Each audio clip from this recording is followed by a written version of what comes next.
કવિ ઉમાશંકર જોશીની એક જાણીતી કાવ્ય પંક્તિ છે.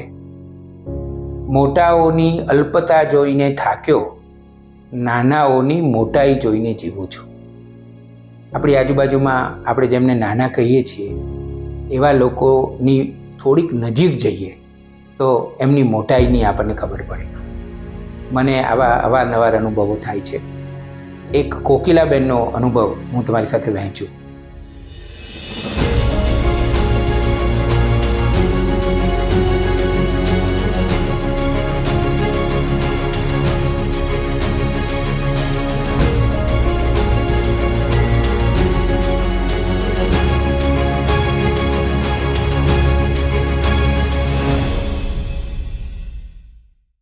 અમદાવાદમાં સ્ટેડિયમ 5 રસ્તા પાસે એક વખત હું એક્ટિવા ઉપર આવતો હતો ને મેં જોયું કે ડાબી બાજુના ફૂટપાથ ઉપર એક ઝાડની નીચે હિંચકો છે અને એક સ્ત્રી કોકિલાબેન એક બાળકને હિંચકા નાખી રહ્યા છે.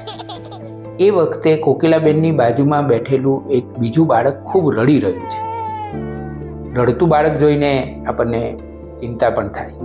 એટલે મેં મારું એક્ટિવા ઊભું રાખ્યું.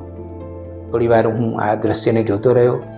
સામે એક મીઠાઈની દુકાન હતી, વિપુલ દુધિયાની. હું ત્યાં ગયો. ત્યાંથી થોડુંક નાસ્તો મેં ખરીદ્યો. પછી હું કોકિલાબેન પાસે આવ્યો. ત્યાં મેં એમને નાસ્તો આપ્યો અને પછી થોડી વાતો કરી.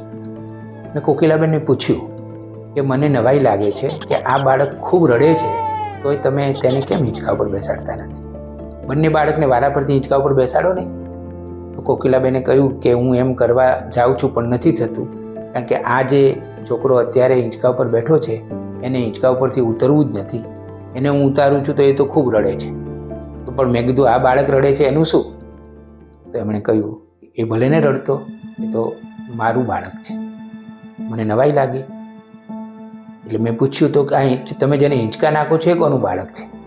ત્યારે કોકિલાબેને જવાબ આપ્યો કે અમારી સાથે એક ભાઈ અને બહેન કામ કરે છે, એમાંથી જે બહેન છે એ રિસાઈને જતા રહ્યા છે. તો હવે પેલો પુરુષ છે એનાથી તો બાળક કેવી રીતે સચવાય, એટલે એનું આ બાળક હું સાચવી રહી છું. મને ખૂબ નવાઈ લાગી. કોકિલાબેનના હૃદયની વિશાળતા મને સ્પર્શી ગઈ. કોકિલાબેન બીજાના બાળકને સાચવી રહ્યા છે અને એવી રીતે સાચવી રહ્યા છે કે ભલે પોતાનું બાળક રડે, પોતાના બાળક કરતાં પણ વધારે સારી રીતે, વધારે પ્રેમથી તેઓ બીજાના બાળકને સાચવી રહ્યા છે. શું આપણે આવું કરી શકીએ? કદાચ ના કરી શકીએ. તો આ શ્રમજીવી લોકો, આપણે જેમને ગરીબ કહીએ છીએ એવા લોકોના હૃદયની વિશાળતા એટલી બધી હોય છે. એમના હૃદયમાં પ્રેમ અને સંવેદના કેટલા બધા હોય છે.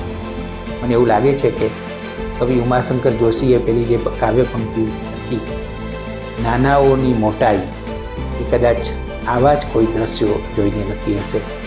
અને મારે તમને એ પણ કહેવું જોઈએ કે આ ઘટના જ્યાં બની ત્યાંથી કવિ ઉમાશંકર જોશીનું નિવાસસ્થાન, જેનું સેતુ નામ છે, એ કંઈ ખાસ દૂર નથી.